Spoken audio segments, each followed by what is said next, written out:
Hello and welcome back to the Willie Morgan Show with Manchester United icon Willie Morgan. It's been a belated start to the new year for us with the show, but we are back and we'll be back regularly from here on out, hopefully. But first of all, Willie, how are you?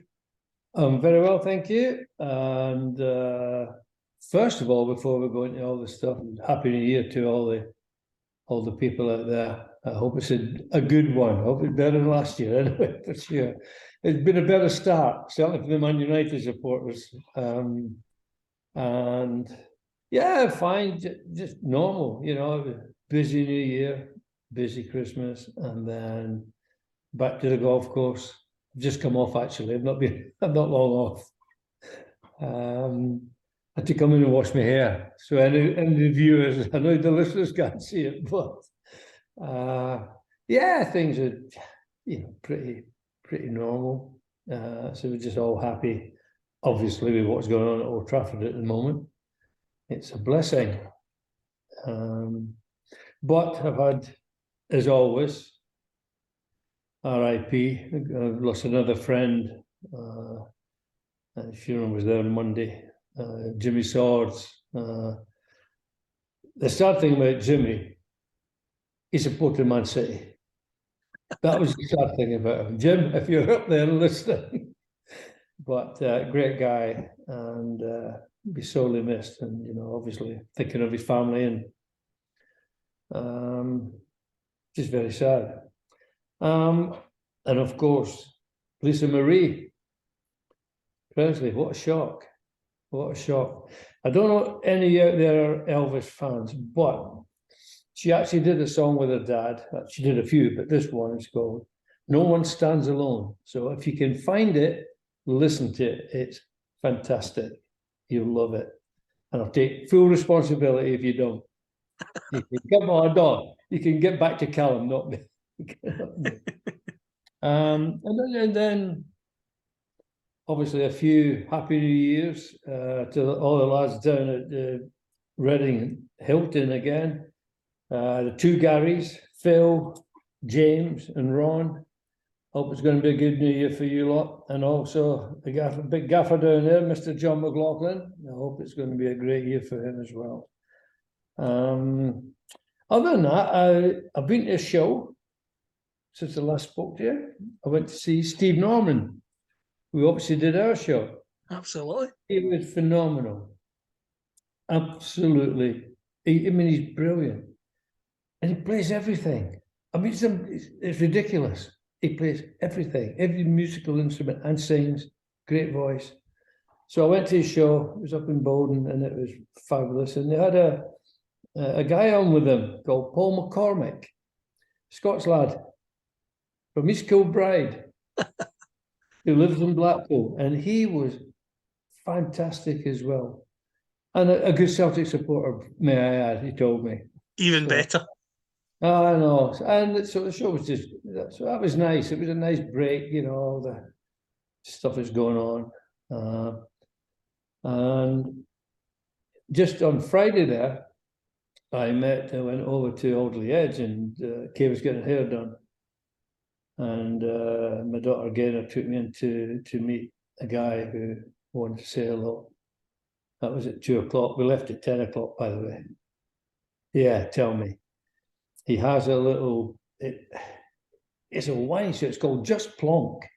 It is amazing, absolutely amazing. And they serve drinks. I mean, you go in. It looks like a retail shop. It's not that big. And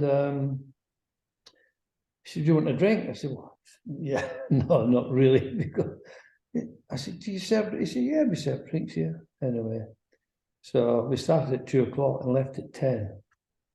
Callum. So Nigel, you and Mandy, you've got a lot to answer for, I can tell you. And the other sad thing, he's blue as well. He's a Man City supporter. But the place was brilliant. And at Steve Norman's show, just to divert slightly, a great friend of mine who used to help me a lot when we were doing the Haverkeel Golf Classic. He was a DJ, Key 103, the radio Key 103. Darren Proctor, he's called. And then he's left there, and he's got his own radio station now. It's called Happy Radio. So Darren, I know you're going to be listening. Obviously, I wish you all the best with it, and it'd be nice. And I know Steve wants to come back on the show, and I said I have to ask Callum. He was a great guest. He was fantastic. Darren, I'd love to have Darren on the show. I mean, he's a great guy. And so now he's got his own radio station. So hopefully at some stage we'll bring them on and have a bit of fun. Absolutely. It is always fun. And in terms of the golf game, you mentioned obviously you're just off the course, as the listeners and the viewers are always aware. You're very passionate about the sport. How is the golf game going into this year? Has it been good so far? Best ever. Oh. Really. Hitting the it's a kiss of death for a golfer. I'm sure all the people out there know. It's the kiss of death. How are you playing? Oh, I'm playing great. Boom. And you duff the first one off the tee. But I am hitting the ball as well as ever. Not as well as Alex, my grandson. He makes me look like a fool. He's hitting the ball 100 yards past me. But my game is very, very good.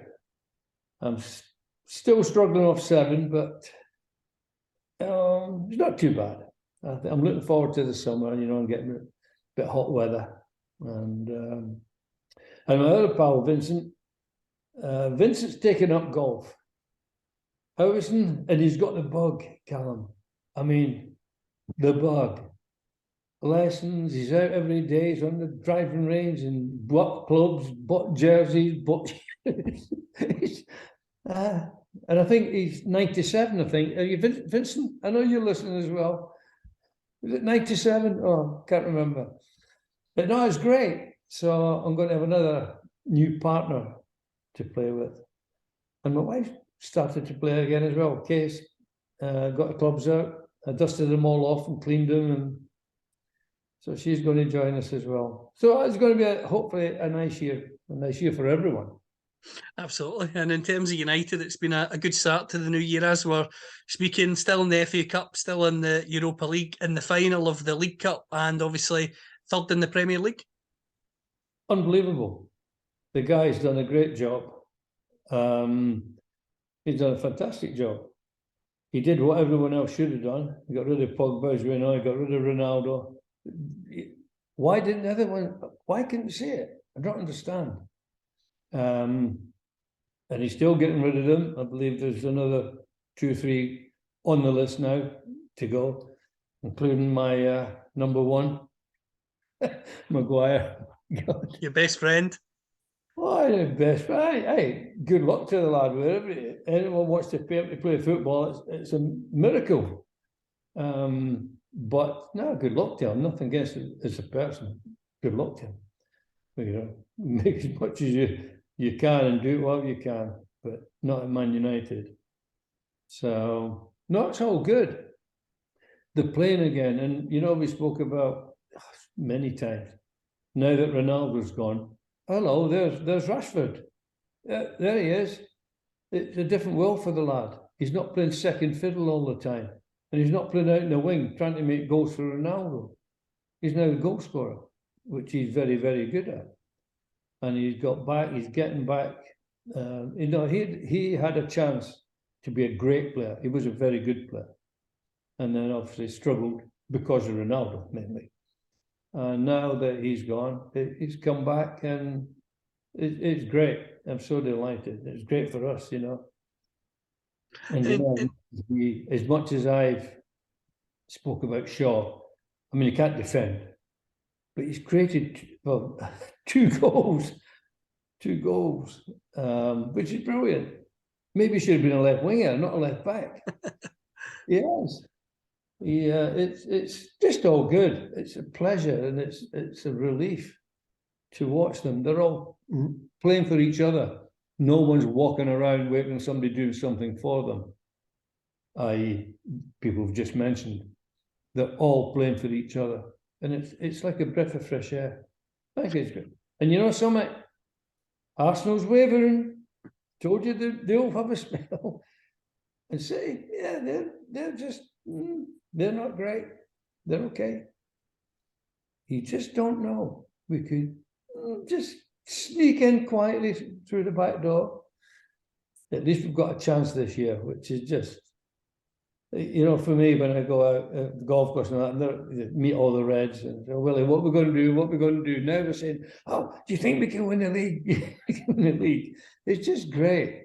And it makes the world a better place.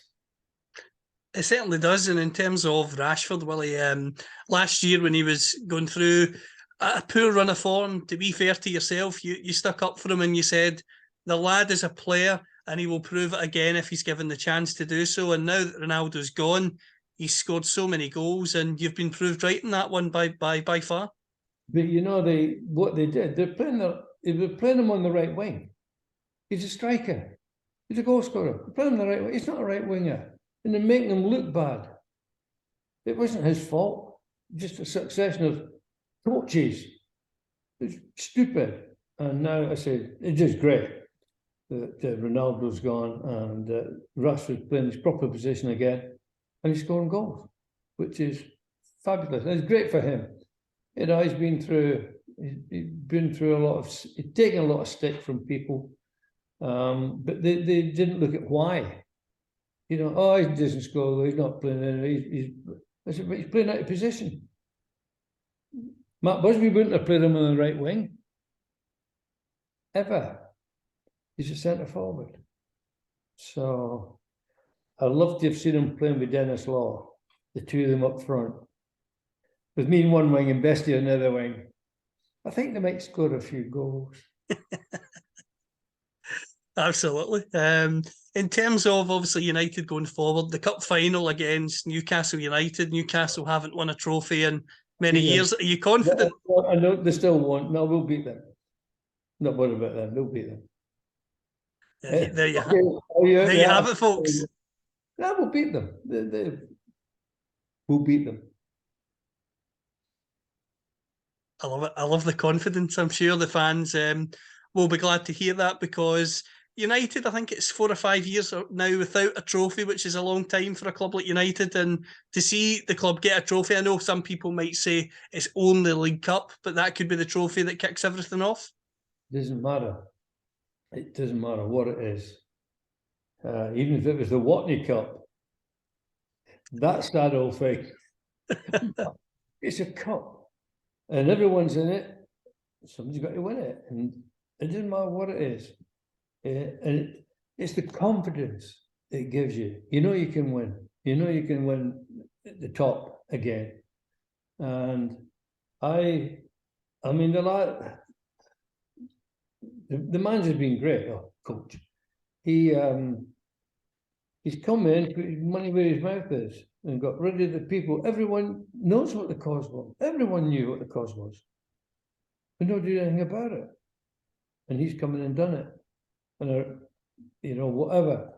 And you know what I think of coaches, but again, he goes back to being a manager and saying, no, I don't want him. Get rid of him. I don't want him. Don't want him. And not being told what to do. Oh, we bought him, put him in the team. Because that's what's been happening, these football directors and hello, they're buying players and say put them in the team. Well, hello, maybe the coach, as they are now, doesn't want him. But if he's told to play him, he has to play him. And I just think it's, I like how he goes about it. I just like what he's doing. I like what he's doing. We're living in the world of coaches. Not going to be griping about them all the time. They are what they are. And you can only hope that you get a good one. City did. Talking of which, is it very quiet in Merseyside? Very quiet. Oh my God. It makes it even more wonderful. 2023. What a great year so far. In terms of Liverpool, obviously they're having a really poor season. Obviously they're sitting down in ninth place. Do you think Klopp is the sort of coach that will want to rebuild them and keep going, or do you think he might choose to resign and go elsewhere in the summer? I have no idea, Callum, honestly. I like him, by the way. I like him as a coach. As far as I like coaches, I do like the guy. He's very honest. He doesn't try to say, "Oh, that didn't really happen." Well, wait a minute. Yeah, about 40 million people saw it happen. As some of them do. "Oh, I never saw it," or "I never saw it." Really? I like him. I wish not he was here now, because the guy that we've got seems to be doing the job, and hopefully he'll continue to do it and stay here for as long as he wants. But Klopp will get top job anywhere because he's a top guy. No, I like him. You got the three of them. I think him, Pep, and now this lad have been great as far as coaching. Pep obviously has been brilliant, and hopefully this lad will. You know why I want him to be here for the next 10 years? Because it means he's been successful, right? So hopefully he's for another 10 years. It would be great to see United get back to the top. And as you say, to be in a final, to be sitting in all the competitions as we speak, it's a great feeling. Obviously playing Barcelona in Europe as well. I know it's not the Champions League, but those two games should be something to look forward to, even if Barcelona aren't the team of old. No, Barcelona have gone. They're not nothing like what they were. Always said before, you take Messi out of the team, it's just Barcelona then. With Messi, it's kind of special. And they had other great players back then. They've all gone. They've all gone now. Now they're just another average team. And like all teams, they'll have a bad season and then they'll struggle because that just happens. They don't have the money to buy players. Not that you're going to buy much, because you pay £100 million for a dud now. It's crazy, absolutely crazy. I think we turn Barcelona over. I think the way we're playing at the moment beat anybody. We wouldn't be frightened of anyone at the moment. No one at all. The Leeds result the other night was good. Right, but not the finished product, don't forget. We've still got no defence. We're still bad at the back. Even without Maguire on the team, we're still bad at the back. But at least we are attacking and playing, and playing at pace. Moving the ball quicker, much quicker. No, I'm not frightened of anyone. I think we can beat anyone. It's sad that we didn't beat Leeds in the first game. I know it was a great result in the, we sat here 2-0 down. I thought, what are we watching? It's a horror show. So it was a good result in the end. But if we'd have won that match, the level we City, 3 points behind Arsenal. There's nothing. There's loads to play for now. No, I'm obviously very, very happy. It's great to sit here and say, "What isn't it great?" Instead of all the doom and gloom that we've had over the past 2-3 years. And what's nice is you don't hear Alex Ferguson very much anymore, do you? You don't hear Alex chipping anywhere. Stay in the background. The guy get on with it, which is also good. So, no, all good, all happy on the football front. And of course, Celtic top the league up there as well. We'll take that. Indeed, cup final next weekend as well. Yeah, I know. It's just all, dare I say it, the football and the golf is all good at the moment. I hope it stays that way, Callum. I hope so too. That would be great for both of us. In terms of the listeners, plenty of questions coming in. First one is from Matt United 20. He wants to know, do you think United's future will look even brighter when the Glazers sell up? Obviously, the club is up for sale at the moment. I do. Obviously. All the Glazers have done is come in and use the money that United made to pay the interest on the debt. They still got the debt, which everyone knows, which is ridiculous. Absolutely ridiculous. They're just clever businessmen, but that's all they are. They're businessmen. hopefully, whether Jim takes over or not, or the Qataris come in, whichever, the Qataris come in, they've got money to burn. So the debt will go overnight because that'll be just paid off. And then all the money will be invested, and they've got more money in a sense anyway if they want to buy players or rebuild or do that. I know they're talking about a new stadium or redoing the present stadium, which would also be nice for the supporters.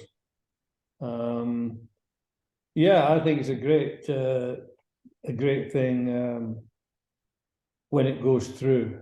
If it goes through, hopefully it will go through. And either, I mean, Jim's a big red anyway, which is also a bonus. But the Qatar, I mean, I don't know what he's worth. I know the Qataris have got billions to spare. And that's what we need. Sadly, in this day and age, that's what it's about. So yeah, I hope the sale goes through. Just on the stadium, Willie, there, you mentioned obviously the fact that United are looking at either revamping this Old Trafford as it is or building a brand new stadium. What would you personally prefer? Do you think they should keep Old Trafford and redo it up just for the memories, or would you start from scratch again? No, I'd do it up. I'd give it where it is. It's priceless. It's Old Trafford, babe. It's priceless. No, not for me. It's like Bolton, when Bolton sold up and went up to where they are now, up the Reebok, the old Burden Park. Very special, great memories. I mean, the stadium there now is very, very nice, in fairness. But Old Trafford is, I mean, it's a different league anyway to Burden Park was. I like tradition. They'll do a good job. At least they'll get someone who wants to do it, and not the Glazers. Oh, they're in and make money, and they have. I mean, they've crucified us on that side. Even though, as I said before, they've let them spend over £1 billion on players since they've owned it. So but they should have spent probably £5 or £6 billion on players. That's what they should have done. So no, Matt, hopefully the sale will go through. It'll probably be the summer now. I think they'll wait till the springtime or summer and they'll go through then. So we'll wait and see. Absolutely. Another question coming in from Christoph, and he asks about the dock. He says, is it true that the dock always had your shirt number at the top of the subboards, irrespective of what number you were wearing, so that you knew you'd be the first player off the park? Christoph, no, that's not true. He only subbed me once, and that was when we were at the height of our troubles. And he did it to make a point. No, that's not true. And invariably, I wore number 7 all the time anyway. No, he didn't. He only ever did it once. Once too many, by the way, Christoph. I can tell you, I wasn't very happy. I think it was pretty plain. But that was at the height of the troubles when it all came out into the open. But prior to that, no, I never. Somebody, he must be joking. But he did that night to make a point. But it only happened once. No, I'd love to say yes, Christoph, but no, he didn't. He didn't do that. I was wondering with the question because it's something I've never heard of myself, so I was intrigued. There's your answer, Christoph. I didn't think that would be the answer, and well, he's confirmed it. Martin asks, I used to love watching you go past players as you provided me with sheer enjoyment and excitement as a fan. Do you wish we could see more of that in the modern game? Oh, Martin, do I wish? I wish we had a winger in the modern game. One winger. There isn't any at all. That's because coaches, of course, they don't want wingers. They want people to pass it backwards. A winger only goes forward. Yeah, do I wish? When I'm watching the matches and you get them going forward and they get confronted by a defender, they turn and pass it back. What? It's heartbreaking. Heartbreaking.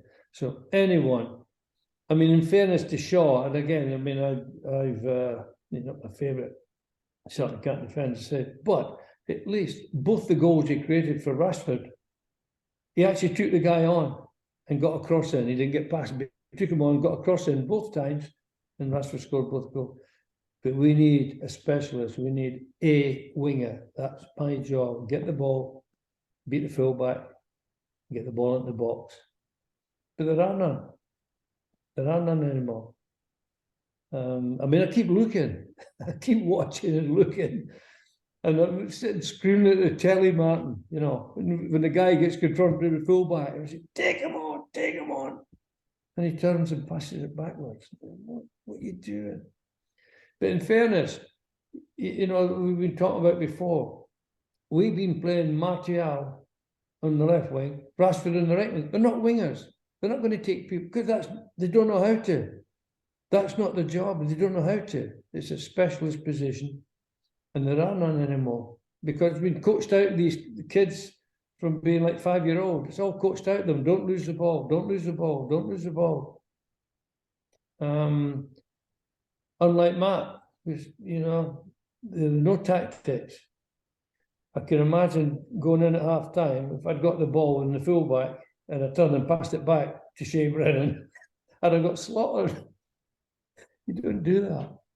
So anyway, no, yeah, I do wish, you know, just apart from creating chances now, it's just great for people. The excitement of people beating people, going past people. You know, Martin, I must admit, I've started, they've taught me how to work YouTube. And I've started looking at some of the old games that, you know, United games. And it's fabulous. Even, you know, what we did, Bestie and I, skinning people, a different world. But that's gone, sadly. Question from our good friend Otterman. You talked in an old show about how much you loved and rated Jimmy Greaves. However, I want to ask you about Bobby Charlton. Just what was he like to play with? No, Bobby was great to play with as well. And Bobby, you know, I like Bobby very much. Good golfer, by the way, Otterman. Very good golfer, Bob was. No, Bob was he didn't dribble. He used to sway past people. He'd be running and he would sway past. Well, George and I would jink and, you know, like me, Jimmy Johnson, would jink and do all those sort of things to get past. Bobby used to just flow. And it was great for me, because obviously he'd be in the left half position. Left midfielder, sorry. And he'd get the ball, and I'd be in the right wing, and he would swing it out to me on the right wing, let me get it on. So, no, I love playing with Bob, and very nice man as well. But Greavesy, I mean, you go back to Greavesy. Greavesy for me is the greatest English player ever. Greavesy was brilliant. He was a true genius. Different type of player. You know, Bobby was a scorer of great goals. Jimmy was a goal scorer. And there is a massive difference. But yeah, I like them both in the team, Otterman. The last question this week is from David, and he asks about George, of all people. He says, Willie, what do you think George would have been like if he were still around today? If he was still around today, hopefully he'd have a golf club in his hand, David, because if he'd taken up golf, he'd still be here. And, you know, I've said many times, in fact, we're talking about, there's so many photographs, I keep getting these photographs and that I've never seen before, George and I together and thing. You know, we were great pals. I thought the world of him. George's demise is when he went to live in London. When he left Manchester, and he had great friends here. He had some great friends. And when he went to London, he was just lonely. He was lonely and, you know, started drinking big time. I keep saying, you know, people say, oh, you could. When we were playing, George wasn't a drinker at all. At all. It was only latterly, you know, when he was at the end, when he was getting towards the end of his career. But then when he actually finished and went to London, that's when he started drinking heavily. If he had stayed in Manchester, George Best would still be here. And I'd loved him to be here. And I'd love to go and playing golf. We tried. He was a good table tennis player, by the way, David. He's a good table tennis player. Him and I used to play all the time. But it's sad, you know, when in fact, my grandson Alex, I've got a drawing Harold Riley did of George. It was on the wall here. And my grandson, I gave it to my grandson last night to take home to put in his house. He sadly missed. You know, he was just a really, really nice guy. Much maligned at the end, and it's all garbage. What an answer. And what a first show back it's been. Plenty of questions as well from the listeners, from the viewers. Before we go, Willie, I'll let you finish with your traditional message. Well, as always, you know, wherever you are, is anywhere in the world, take care of yourselves and may your God go with you. Until next time, see you later.